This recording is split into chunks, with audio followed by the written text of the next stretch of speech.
La sangre de Don Pelayo iba a reinar de nuevo, pero oscuros movimientos en las sombras del Palacio de Cangas concluyeron en un golpe de estado que hizo tambalear los cimientos del reino de Asturias.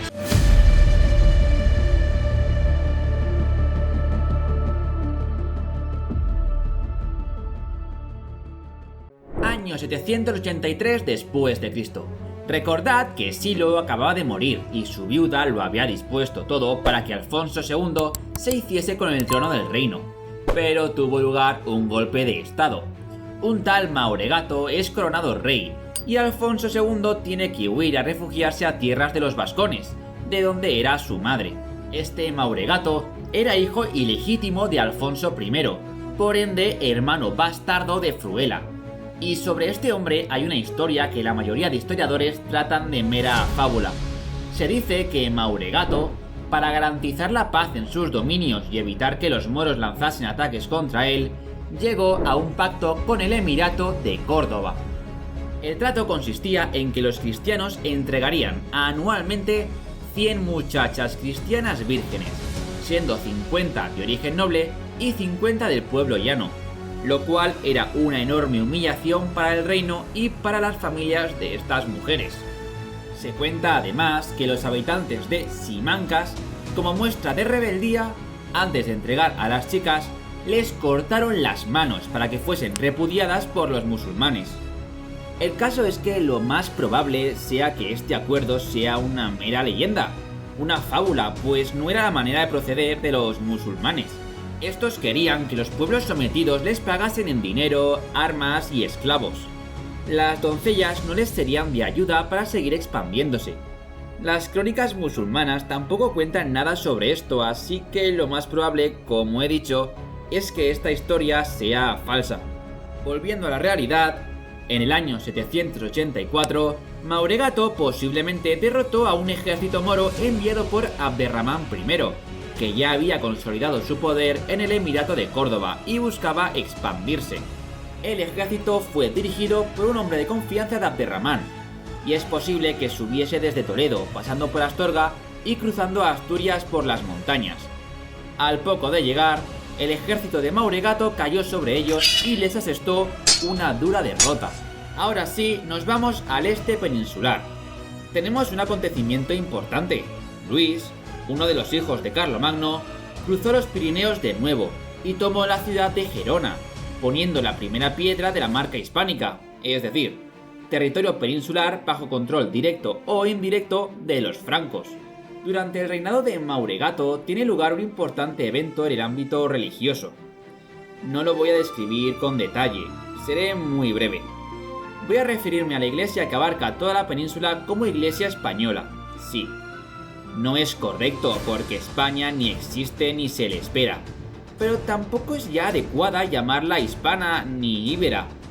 Es como la heredera de la iglesia visigoda de Toledo, que recordemos era como propia del reino. La parte de la iglesia bajo dominio musulmán se hizo más laxa, y la que radicaba en Asturias se mostró en contra. Cuando llegó a oídos de Carlomagno y el Papa, estos pusieron el grito en el cielo. Al final, la iglesia asturiana se separó de la del Emirato de Córdoba y se identificó con el reino de Asturias. Para quien le guste el tema de disputas religiosas, este lío es muy importante, con los clérigos metiéndose unos con otros, el Papa de por medio, en fin, un lío. Un detalle curioso e importante es que Beato, un clérigo asturiano que estaba en el meollo, en su obra Comentario del Apocalipsis, hace referencia al deber de los reyes asturianos de reconquistar el territorio perdido, equiparándolos a los reyes visigodos, como si Asturias fuese el último reducto del reino visigodo. El Papa y Carlomagno eran de la misma opinión. Probablemente los reyes asturianos, al principio, verían esto muy osado, pero bueno, es curioso que en el siglo VIII se hiciese mención a la reconquista. Pero bueno, volvamos a la historia del reino terrenal. En el año 788, Abderramán I murió, y fue sucedido por su hijo Hisham I. Y al año siguiente, en el 789, Mauregato murió, siendo sucedido por Bermudo, hijo de Fruela Pérez. Tenemos ahora dos reyes nuevos en la península, y para desgracia de los cristianos, el emir de Córdoba lo tenía claro, debía expandirse hacia el norte peninsular, porque la alternativa era enfrentarse al ejército más poderoso de la época, el ejército franco. Además, Hisham había recibido noticias de que grupos de campesinos asturianos cruzaban las montañas y se instalaban en los llanos. No era un movimiento militar, pero claro, si esto se repetía constantemente, el territorio que abarcaban los cristianos poco a poco iría expandiéndose hacia el sur de forma imperceptible. Debía hacer algo.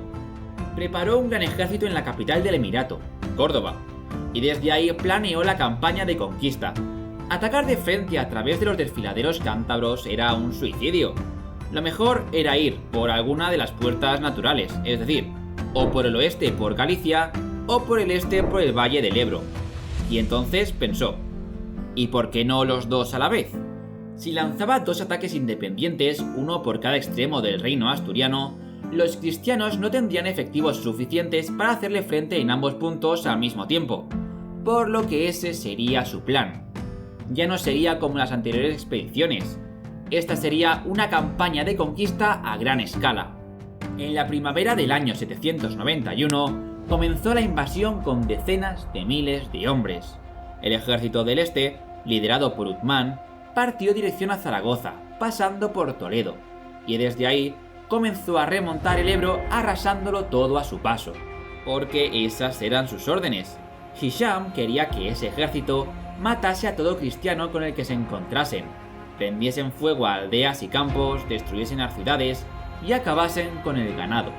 Las zonas de Álava, La Rioja y el norte de Burgos fueron completamente destruidas y desoladas.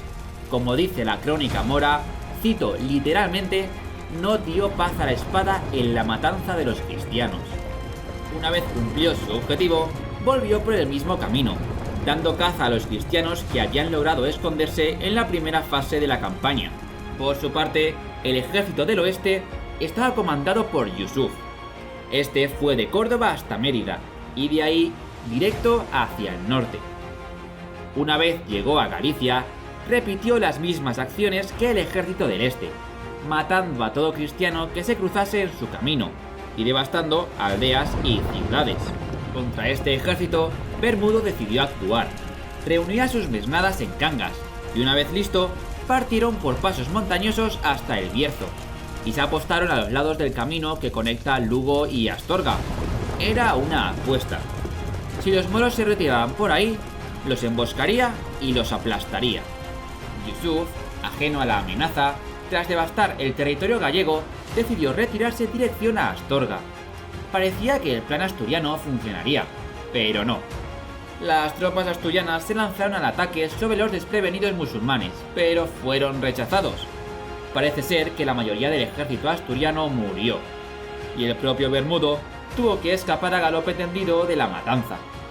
Los musulmanes, victoriosos, regresaron a Córdoba, y Bermudo fue al palacio de Cangas con gran pesar.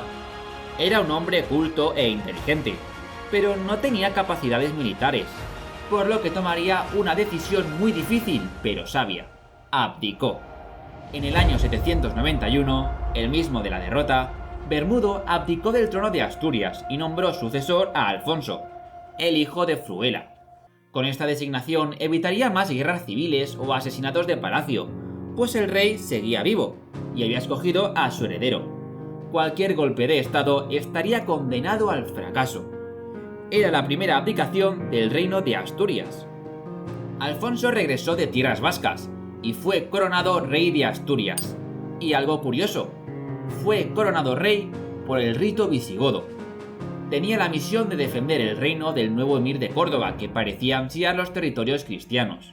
Bermudo regresó a la vida eclesiástica, pero cabe destacar que tuvo un hijo, Ramiro, que tendrá su papel en la historia años después. Volviendo con Alfonso II, parece ser que se identifica como heredero de la corona que Rodrigo perdió ante los musulmanes en la batalla de Guadalete, la cual puedes conocer en el enlace que te muestro en la parte superior de la pantalla. Esto es muy importante. Si los reyes asturianos, al menos a partir de Alfonso II, se identifican con ser herederos de la corona visigoda, tienen un casus belli constante para guerrear contra los musulmanes y para expandir sus dominios. La reconquista de los territorios perdidos. Además, al considerarse herederos del reino visigodo de Toledo, tenían legitimidad para legislar y reinar de forma independiente. Para demostrar esto al pueblo, recuperó tradiciones y, cito literalmente, todo el orden gótico toledano, tanto en la iglesia como en palacio. Además, trasladó la capital desde Cangas a Oviedo, un lugar mucho mejor comunicado y con ventajas estratégicas. Y por si fuera poco, entabló buenas relaciones de amistad con Carlomagno, y se preparó para una de las mayores etapas de gloria del reino de Asturias, Alfonso II, el rey guerrero, rey político, rey diplomático, rey constructor. Extenderá las fronteras del reino y lo veremos en el próximo capítulo.